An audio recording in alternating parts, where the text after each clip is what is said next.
You're listening to Turi Writer's She Said What podcast. I'm Turi. Marcy Persky is back from surgery, and while you are eating your Thanksgiving turkey, imagine Marcy covered with canned gravy on her couch in a onesie. When I see my wrist, it's really gross. Not particularly. I'm showing it to you anyway. Yeah, that's disgusting. Isn't it awful? Yeah. You want me to throw up, or do you want to record the podcast? I think that the podcast should start with a sound of me throwing up. Yeah. It could happen. And then I'll use it for like your call tone on my phone. There's an effect. Yes, I'm sitting here with ice on my arm. It's all unwrapped, which it isn't supposed to be, but there's plenty of things in here that I could smack my arm on, I guess. But as long as I'm sitting at this table in front of a microphone and not moving anywhere, I figure unless the ceiling caves in, I'm pretty safe. 2 weeks being stuck inside, not being able to go anywhere or even do housework or do anything has felt like an eternity. I'm so bored. I'm so annoyed that things aren't being done my way and when I want them to be done. You know, that's how you know when you've had enough. When you miss housework and you're angry at the people who are doing your housework because they're doing it wrong. They're doing it wrong. I went my first outing, and this is really exciting.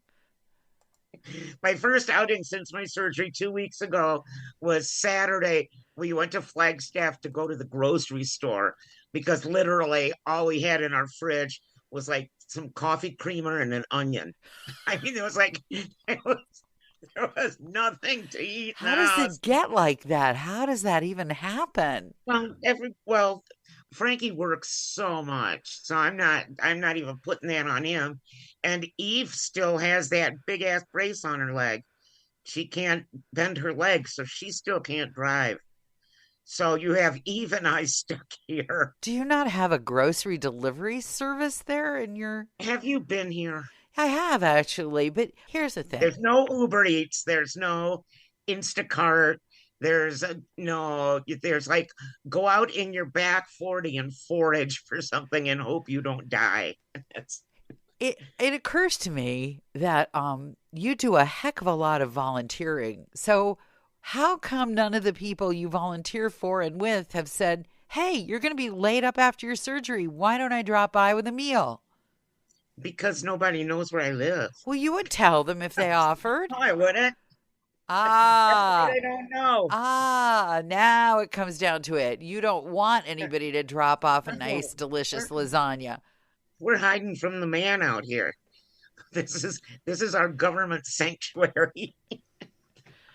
Okay, then. No complaining. Creamer and an onion. No, well, we did have ice cream. I have to have that. I eat ice cream.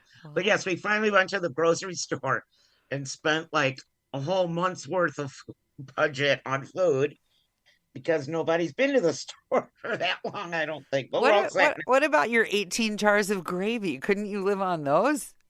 You know what? You're going to love this. You're going to be so proud and happy.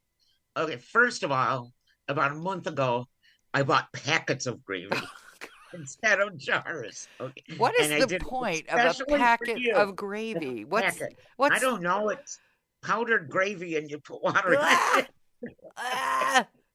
Well, when we were at the store Saturday getting everything for our Thanksgiving, that I will have to sit and watch be cooked again this year.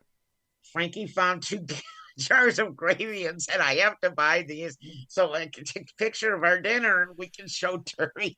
And I said, well, I got lots of packets. And he said, nope, jars. It's got to be the jar of gravy. There is nothing easier to make in this whole world than gravy. It's like people who don't, it's like me when I didn't know that mashed potatoes were potatoes that you mashed. Was this last year? No, I told you this story. I was in college and my roommate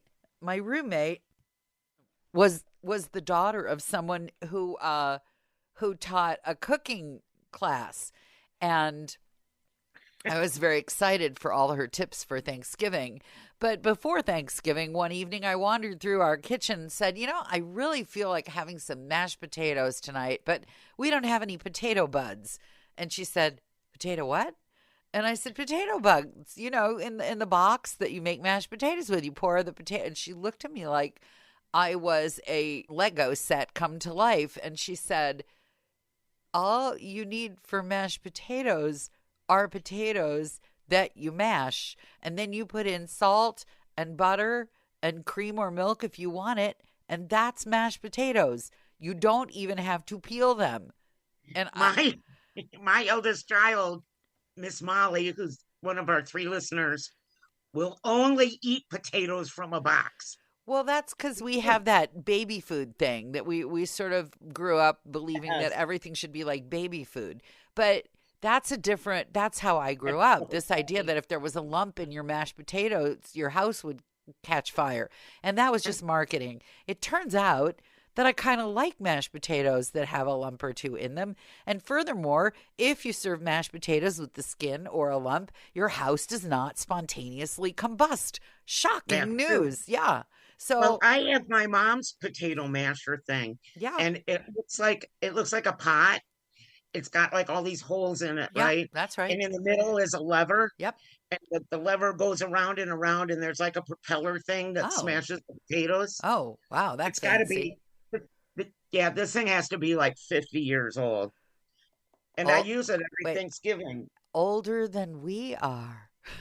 Yeah, for reals. So while we're talking food, I found like this scathingly brilliant idea. Try and get my chef and sous chef to try this year. Have you ever heard of like splaying the turkey? You mean spatchcocking? You mean spatchcocking the turkey? Yeah. Well, I like the word splaying because it sounds kind of dirty, but I think spatchcocking sounds even dirtier if you want to know the truth. It basically, you do what you do with your kitchen equipment, as far as I can tell, is the equivalent of running the bird over with your car. And no, I haven't. It sounds revolting. No, you cut out all that bottom part that you don't use. What bottom part that you don't use? The underneath part that's just bones and nasty shit. What? Wait. What part of the turkey? You don't eat the dark meat, is what you're telling me? No, are you kidding me? I'm Henry VIII. I eat all the legs, all 80 legs. I will go knock on people's doors that I don't even know and say, hey, do you still have some turkey legs? That's how much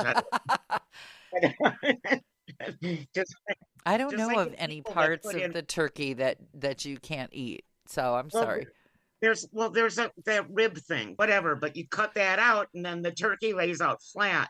And then it's supposed to cook faster and be all nice and juicy, at least not in any hurry. My turkey's fine. Here's the ugly truth about Thanksgiving. The turkey is really the also-ran. The thing that everybody loves about Thanksgiving is all of the side dishes.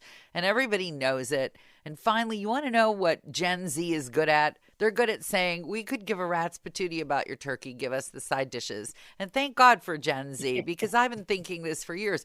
Kind of like when I would go to fancy dinners or celebrations and I would say, I really don't want to eat the main course. Could you just give me 3 plates of appetizers? See, I love turkey. And turkey is like, if I were to be executed humanely, turkey or chicken would be my last meal. If I were going to be executed, they could commute my sentence and force me instead to eat turkey, and that would be also unpleasant. Not as unpleasant as being executed humanely, but not my favorite thing. Well, I'm going to get even more unpleasant for you, at least. The thing I'm most looking forward to is the Lions football game on Thanksgiving Day. Now that I have an excuse that I don't have to cook, I can actually sit on my couch and scream for my team. And I'm probably going to get what they call a Honolulu blue cast, because that's what color the Lions wear.